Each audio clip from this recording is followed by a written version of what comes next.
A paz do Senhor, querida igreja, sal da terra, luz do mundo, bom dia. Lição de número 7, capítulos 8 e 9 de João, a mulher adúltera e o cego de nascença. O textuário está em João 8, 11, e nós lemos: respondeu ela, ninguém, Senhor. Então lhe disse Jesus: nem eu tampouco te condeno, vai e não peques mais. A verdade prática: Jesus continua salvando pecadores e curando enfermos.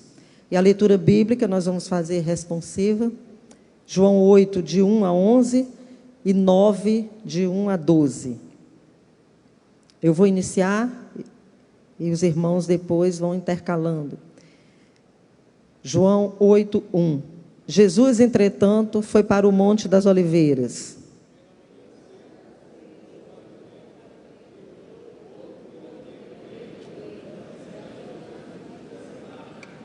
Os escribas e fariseus trouxeram à sua presença uma mulher surpreendida em adultério e, fazendo-a ficar de pé no meio de todos,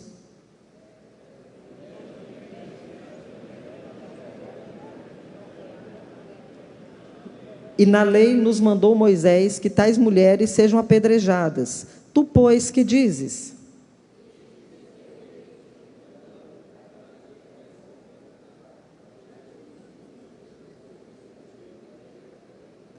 Como insistissem na pergunta, Jesus se levantou e lhes disse: aquele que dentre vós estiver sem pecado, seja o primeiro a que lhe atire pedra.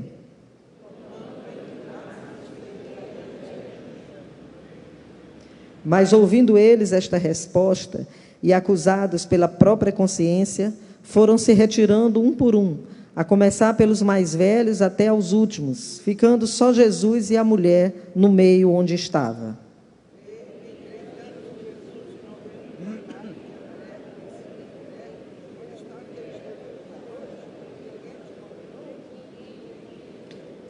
Respondeu ela: ninguém, Senhor. Então lhe disse Jesus: nem eu tampouco te condeno, vai e não peques mais. João 9, de 1 a 12. Caminhando Jesus, viu um homem cego de nascença.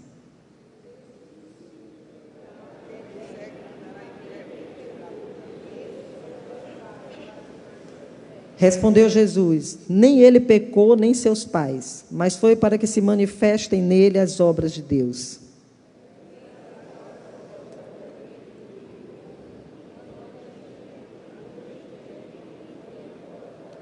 Enquanto estou no mundo, sou a luz do mundo.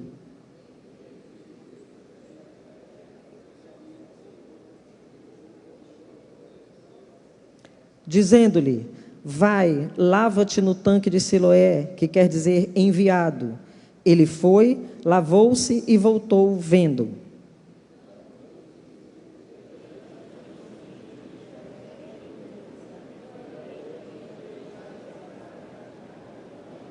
Uns diziam: é ele. Outros: não, mas se parece com ele. Ele mesmo, porém, dizia: sou eu.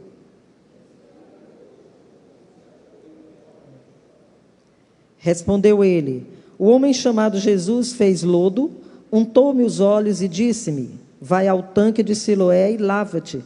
Então fui, lavei-me e estou vendo. Disseram-lhe, pois, onde está ele? Respondeu: não sei. Senhor, nosso Deus e nosso Pai, nós te adoramos, te louvamos e te agradecemos por essa oportunidade, Senhor, na tua presença, na tua casa. Nós pedimos, Senhor, a tua direção, a tua condução, que possamos nessa manhã aprender mais de ti, guardar a tua palavra no nosso coração. Em nome de Jesus, amém. Os irmãos podem sentar. A nota introdutória, os estudos complementares a respeito dessa lição, nos indicam para tratar, primeiramente, chamar um pouco a atenção de todos nós sobre essa questão da hipocrisia. O que é hipocrisia? É fingimento, é dissimular as verdadeiras intenções, é agir com falsidade. E pensar um pouco quando nós nos colocamos na condição dos acusadores dessa mulher, como nós lemos nessa primeira parte da leitura bíblica, quando nos colocamos na condição deles, dos acusadores dela, pensar no quanto nós somos hipócritas. Esses acusadores, eles foram hipócritas em 3 situações, de 3 formas, não é? Primeiramente, eles buscaram o erro no próprio Deus, buscaram o erro em Jesus. Eles não subsistiram a um confronto de Jesus em relação àquela atitude deles. E eles eram tão pecadores quanto aquela mulher que eles estavam acusando. Depois, na segunda parte da leitura, nós encontramos os discípulos ensinando. Às vezes nós temos pessoas que ensinam percepções erradas, teologias erradas, algo que elas próprias interpretam. Eles interpretaram e chegaram lá com Jesus a respeito do mal do cego, não é? Eles estavam entendendo, perguntaram quem pecou para que ele estivesse naquela situação. Então colocaram ali uma percepção errada deles. Jesus explicou que não era, que ninguém pecou, como nós já lemos, e a Bíblia também nos ensina que as lutas, as tribulações, as dores, as aflições, os acontecimentos da vida, eles acontecem, a vida está andando, nós estamos, e as coisas que também não são boas acontecem para os que creem e para os que não creem. E nesse momento, nesse início, antes da gente entrar propriamente na lição, cabe um pouco essa reflexão, se aquilo que nós realmente somos agrada as pessoas, ou se é apenas o que nós aparentamos ser. Nós somos realmente o que somos ou o que nós aparentamos? Construímos uma imagem que não é verdadeira ou não? Nesse quesito de acusar os outros, como esses homens fizeram, ou julgar os pecados dos outros, ou os problemas dos outros, como os discípulos ali estavam questionando, perguntando a respeito da situação daquele cego de nascença, é preciso a gente despertar para o fato de que os pecados são diferentes. Vivemos essa realidade. Mas, tanto os discípulos, quanto aqueles acusadores, como nós, como aquela mulher, como aquele cego, todos precisamos da graça e do perdão de Deus.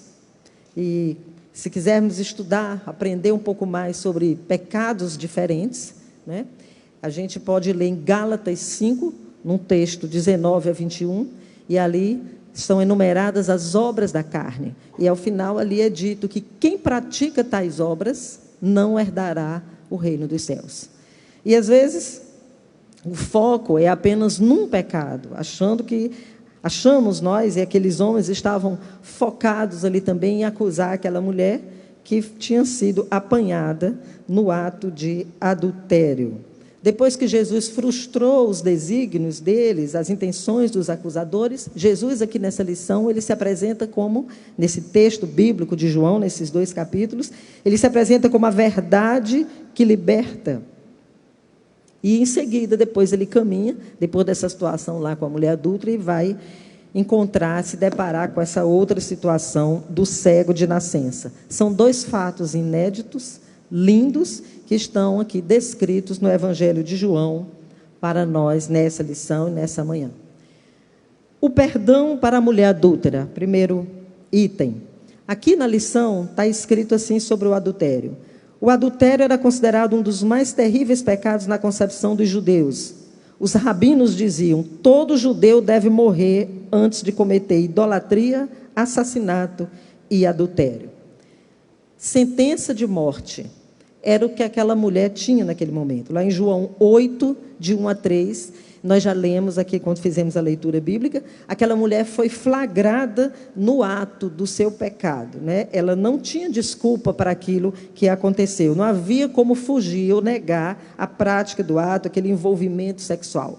E o que aconteceu com ela? Foi humilhada publicamente por aqueles homens. Ela foi arrastada à força para o pátio do templo e colocaram ela em pé diante da multidão e à frente de Jesus, na frente dele. Os acusadores dela não trataram ela com dignidade, não viram aquela mulher como uma pessoa humana, como alguém que tem sentimentos. ela não foi vista por eles, faltou ali para eles a nossa característica, humanidade, né? Compaixão, o entendimento de que se tratava de um ser humano, de uma pessoa que tem também sentimentos, de uma pessoa que, como nós, né? É um ser humano. O ato dela, realmente, era um ato passível de morte pela lei. Quem era flagrado naquela prática era condenado à morte. Então, pelo tribunal da época, pelo tribunal da lei, ela já estava condenada. Pelo tribunal dos religiosos, que eram aqueles homens que estavam levando ela ali, ela também já era acusada. Pelo tribunal da consciência dela, ela também estava condenada, porque ela nem se defende. Ela fica ali calada. Nós sabemos que muitas pessoas, apanhadas ou não, num ato errado, num pecado, apanhadas ou não, elas muitas vezes mentem, dissimulam, inventam mentira, enganam, né? Se escondem atrás dos outros, colocam a culpa nas outras pessoas para tirar a culpa delas e muitas vezes escapam. Muitas pessoas agem assim. Não foi o caso dessa mulher. Eu já li a respeito de pessoas manipuladoras, e são aquelas pessoas que fazem o mal a alguém e, diante da fragilidade da pessoa que foi afetada, começam a agir de forma que a pessoa se sinta que ela fez o mal, a alguém. Então, essa mulher, na verdade, ela tinha pecado, mas ela não foi tratada por aqueles homens com dignidade. Ela foi tratada daquela forma. Houve da parte deles crueldade. Está aí no item 2, a crueldade dos acusadores. Eles expuseram a mulher a uma situação de vergonha pública. Não se importaram com ela, nem com a sua família. Ela ali era apenas uma peça naquele jogo, naquela intenção deles. E qual era a intenção deles? A intenção deles era atacar Jesus. Eles estavam com um outro plano. E estavam ali agindo dissimuladamente, né? Com hipocrisia. Então, eles queriam pegar Jesus numa falta. Se ele entendesse que a mulher não merecia ser condenada, mesmo tendo praticado o adultério, ele estaria autorizando as pessoas a cometer e estaria contra a lei. Seria uma atitude que eles estavam esperando que Jesus tomasse. Se ele autorizasse o apedrejamento dela, ele estaria se contradizendo com seu próprio ensino, a sua própria forma de agir, de ensinar para o povo, seu próprio discurso. Eles imaginavam assim, que era o da restauração, o da compaixão, o da misericórdia. E ele ainda, se ele condenasse, ela dissesse que ela deveria ser apedrejada, ele ainda estaria infringindo os direitos exclusivos do governador, que era só quem podia, na época, autorizar e dar sentença de morte. Irmãos, muitas vezes essa questão de agir em prol de alguma coisa que se quer fazer, nesse caso aqui, um ato...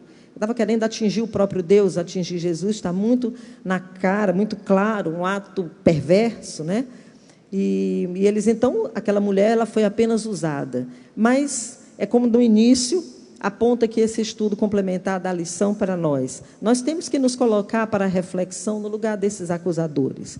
Porque tantas vezes o diabo cega as pessoas, coloca sentimentos ruins no coração e os sentimentos, então, se não tivermos realmente a graça de Deus e uma constância de oração, comunhão com Deus, leitura na palavra, buscar no Senhor, podemos cair numa situação de cegueira, de obstinação, por querer alguma coisa, algum objetivo, e tantas vezes nem é da vontade de Deus. A obstinação mesmo é o pecado, mas às vezes estamos em busca de algo, e quando estamos em busca de algo, cegos, direcionados somente naquilo, não pensamos nos outros, em quem está no meio do caminho, e passamos por cima dessas pessoas. Quantas pessoas não agem assim? Não lembram de olhar para quem está no meio? Quem é essa pessoa? Será que ela merece? Será que é alguém que é do meu meio, com quem eu convivo, que tem consideração a mim? Por quê? Então, às vezes, a pessoa que é atingida não compreende também por que isso está acontecendo. E fere, são marcas e fica ferida, as consequências são graves. Basta olhar para o rei Davi, que no momento de falta, de pecado, para encobrir o seu erro, planejou a morte de um homem que era bom, de um homem que era com ele, planejou e executou, de um homem que não fazia mal. a ele, muito pelo contrário. Então Davi ali, cego pelo pecado, cego pela obstinação, por um plano para alcançar um objetivo pecaminoso, ele agiu dessa forma. Lá no Salmo 51, Davi, ele diz então para Deus que pequei contra ti, e depois ele diz: cria em mim, ó Deus, um coração puro e um espírito inabalável. Então, às vezes agimos assim, todos nós temos que refletir assim, e às vezes somos vítimas de situações assim. É preciso se arrepender. É preciso, para não cair nisso, uma conexão muito forte com Deus. É preciso se conectar com o Senhor, compreender essas coisas, nos colocar sempre numa situação de podemos cair, né? Podemos, se não vigiarmos, se não buscarmos no Senhor a solução para a nossa vida e uma vida com Deus, podemos cair numa situação dessa. A hipocrisia deles ficou muito clara quando nós analisamos alguns aspectos. Por exemplo, só trouxeram a mulher para ser acusada, e na verdade a lei dizia que era para morrer homem ou mulher apanhados em adultério. Então não era só a mulher. Então eles revelaram o que aí? Parcialidade, revelaram preconceito e acusaram então o mais fraco, no caso a mulher. Então eles se tornaram mais culpados do que ela. Eles montaram uma armadilha para Jesus e saíram envergonhados, desejaram condenar aquela mulher que para eles não significava nada, era só uma peça naquele jogo, mas eles saíram condenados. A Bíblia fala sobre isso, das pessoas que armam para os outros e eles mesmos caem nas suas próprias armações, nas suas próprias armadilhas. Jesus agiu com misericórdia. Jesus disse, como nós já lemos: aquele que dentre vós estiver sem pecado, seja o primeiro que lhe atire pedra. Jesus não deixou de valorizar a lei, pelo contrário, ele valoriza a lei, expõe a gravidade do pecado, mas ama o pecador para restaurá-lo, para fazer com que ele volte à vida. Nós também, quando caímos e quando vemos alguém cair, o Senhor também sempre estende a mão para nós. Se realmente nós cairmos em nós, entendermos que caímos, que pecamos contra Deus, que precisamos mudar. Para acontecer o arrependimento e a consciência do pecado, primeiramente é preciso que tenhamos humildade para isso. Compreender: errei, falhei, caí, pequei contra ti, Senhor, me perdoa. Fiz alguma coisa contra alguém? Sim, pequei. Fiz contra o meu irmão, agi sem pensar, agi cegamente. Peça perdão ao seu irmão. Devemos pedir perdão. E se houver jeito ainda de consertar, qualquer tipo de conserto é melhor do que nenhum. Tentar consertar, tentar resolver, tentar melhorar, porque não sabemos as consequências do que ficou das nossas atitudes nas pessoas. E às vezes é um ato de cegueira, como esse ato forte de Davi, que foi capaz de planejar e executar a morte de um homem bom, de um homem que era seu amigo, de um homem que estava perto dele. Ali não tinha mais como resolver, mas muitas vezes temos como resolver ainda, temos como consertar. E o Senhor se agrada dessa nossa atitude, de humildade, de compreensão da palavra de Deus, e não deixa de ser uma atitude de amor e de restauração. Restauração da sua vida e restauração da vida do ofendido. Pessoas às vezes têm marcas, dores, carregam para a vida toda, e às vezes desligam de Deus por conta da amargura, da dor, do sofrimento, da injustiça, de algo que elas não esperavam passar e acabaram passando sem motivo. Essa mulher, ela realmente tinha pecado, ela tinha cometido aquele ato que era digno de morte pela lei. Mas Jesus age diferente daqueles acusadores. Ele poderia ter exposto aqueles homens também à execração, mas não foi preciso, porque eles foram acusados pela sua própria consciência. E eles mesmos foram se retirando, e dos mais velhos até o mais novo, e Jesus age de misericórdia para com ela. Ele chegou, porque Jesus ele não veio para condenar, Jesus veio para salvar, ele veio para restaurar. Ele veio para buscar e salvar o que se havia perdido. Não foi para chutar e jogar fora quem está errado, né? Quem já está perdido, quem está doente. Não. Jesus ele não condenou a mulher. Ele veio para os doentes. não condenou e disse para ela: mude agora a sua vida, mude o seu estilo de vida, não peques mais. Também não compactuou com o pecado, não a condenou, diz para ela não pecar mais. E a nossa lição nos chama a atenção aqui para algo muito forte que às vezes nós deixamos passar e não lembramos. O verdadeiro arrependimento, ele produz frutos dignos que resultam numa mudança de atitude e de abandonar o pecado. E quando nós mudamos de atitude, quando nós abandonamos o pecado, nós verdadeiramente somos novas criaturas, nós nascemos de novo. E é isso que Jesus nos ensina. É uma restauração, é uma mudança de atitude, é uma mudança de rumo. É a partir de agora um novo nascimento na vida da gente. Então negar que alguém pode mudar, que alguém pode se arrepender e realmente mudar, é negar a própria Bíblia. Jesus veio para restaurar, para buscar o perdido, para resolver essas situações aqui, e não para acusar. E, na verdade, é isso que importa. É essa restauração, é esse recomeço, é esse novo nascimento.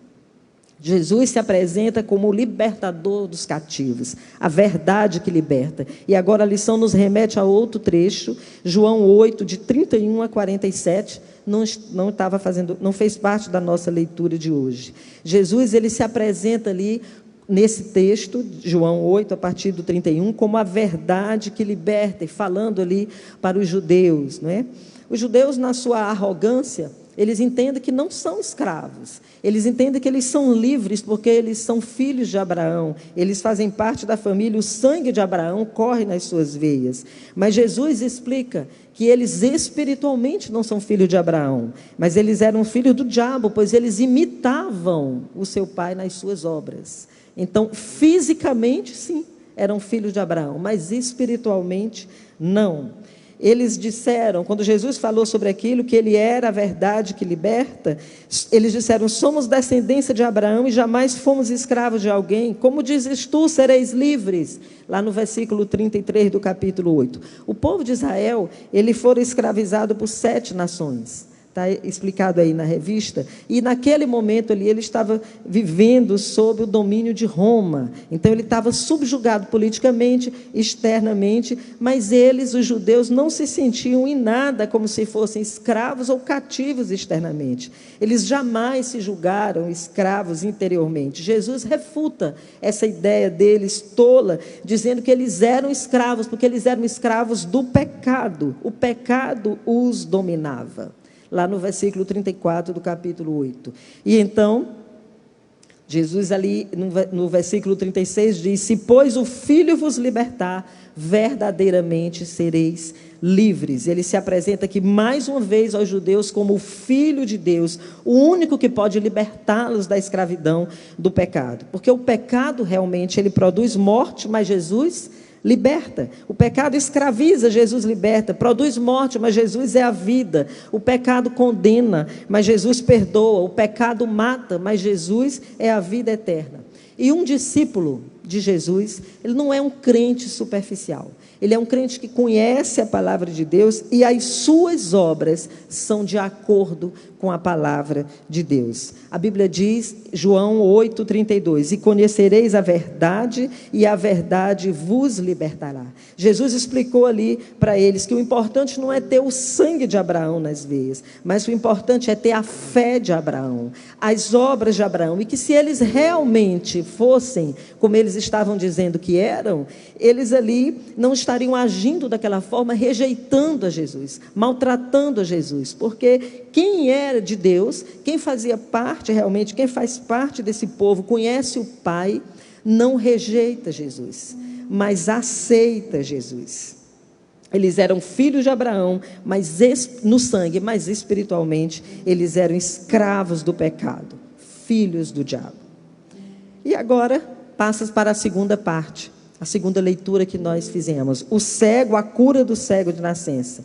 Nos evangelhos, esse é o único milagre relatado de alguém que era assim, nessa condição, cego, desde o seu nascimento. e também é o milagre mais documentado nas Escrituras, pois ele foi comprovado, precisou, né, de testemunhos, de vizinhos, dos pais, dos opositores, precisaram testemunhar que aquele homem era cego e que realmente, depois que encontrou Jesus, passou a enxergar.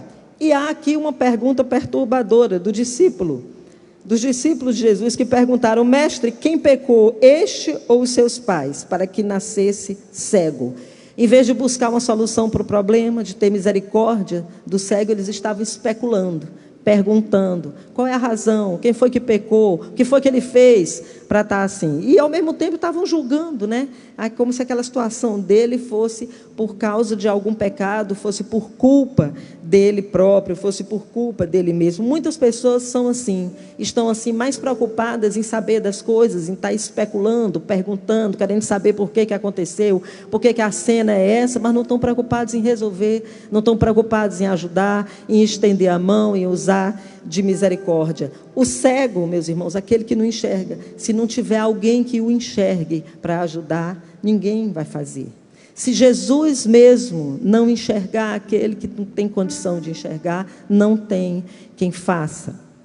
É Ele mesmo. Então os discípulos erradamente fizeram aquela pergunta e Jesus respondeu: nem ele pecou, nem seus pais, mas foi para que se manifestem nele as obras de Deus. Quando Jesus dá essa resposta, ele não estava dizendo que ele não tinha pecado, ou que é preciso um pecado imediato para que aconteça o mal por conta do pecado. E também Jesus não estava dizendo ali que não, isso aí ele ficou cego toda a vida para que aconteça isso aqui agora. Não.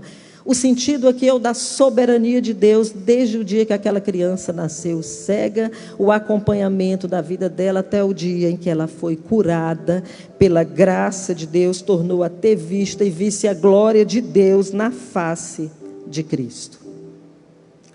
Foi um milagre inédito. É inédito na história, não tem nenhum registro de um cego de nascença. E aqui não foi a restauração de uma visão, foi a criação da visão, porque ele era cego de nascença, nunca enxergou. E para cada milagre, Jesus tinha uma forma de agir, não foi diferente nesse aqui. Havia uma forma, e Jesus agiu diferente, não é? Ele cuspiu na terra, fez um lodo com a saliva e passou essa terra molhada nos olhos do cego. Porque Jesus não nos olha como uma massa, como uma multidão. Jesus nos olha individualmente, como cada um de nós somos, com as nossas próprias características, com a nossa própria identidade, com o amor que Ele tem igual por cada um de nós. Nós não temos, nem os nossos filhos são iguais, são todos, cada um tem as suas diferenças, as suas características, e assim também nós somos. Mas o Senhor nos olha de uma forma singular, Ele olha a cada um de nós de uma forma pessoal. E então Ele desafiou aquele homem a crer, né?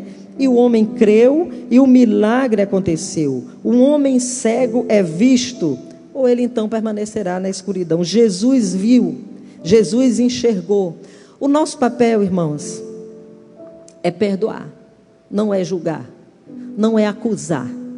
O nosso papel é ajudar quem precisa, em vez de ficar perguntando. É tentar resolver uma situação da melhor forma possível para que tudo seja restaurado, para que as coisas melhorem, porque Jesus assim faz conosco. A lição nós encerramos aqui, e eu queria deixar para reflexão, encerrando já esse momento aqui, aquela parábola do filho pródigo, que todos nós conhecemos, está lá em Lucas 15:32. Às vezes, nós criamos os nossos filhos muito bem. Às vezes não temos motivo para passar por aquela situação que aquele pai daquele filho, que pela própria Bíblia a gente conclui que ele era um homem digno, ele era um homem bom, ele era um homem que tratava muito bem as pessoas que o serviam, era um homem considerado. Mas aquele filho um dia resolveu sair, pediu a herança, pediu dinheiro, porque ele decidiu que ele queria sair, ir para o mundo. E aquele filho foi. E lá ele dissipou tudo que ele tinha e ficou numa situação tão difícil de guardar porcos. Ali ele caiu em si. Pequei contra o céu e contra o meu pai. Eu vou voltar. E ele então voltou. E aquele pai, que devia estar ferido, devia estar muito triste, muito magoado, e aquele filho saiu. Aquele pai em nenhum momento acusou, em nenhum momento disse, bem feito, Em nenhum momento disse: fique lá onde você procurou, você já recebeu a sua herança, vai embora. Não ouviu o outro que reclamou, porque estava insatisfeito com o retorno. Mas aquele homem abriu as portas, recebeu com festa e recebeu como filho. O nosso papel, irmãos, é ser hospitaleiros. Receber na nossa casa, na nossa vida, aquelas pessoas que chegam. Que na nossa casa, que para os nossos filhos, na nossa família, a porta sempre esteja aberta. E se nessa manhã há alguma razão para perdoarmos alguém na nossa família, seja esse o momento agora. Se há alguma razão de pedir perdão para alguém dentro da nossa família, que seja esse momento agora. Que seja isso feito agora, para que haja restauração, para que haja bênção, a alegria e a vida abundante de Jesus em nós e na nossa casa. Amém? Que Deus nos abençoe, que essa palavra fique guardada no nosso coração. Em nome de Jesus.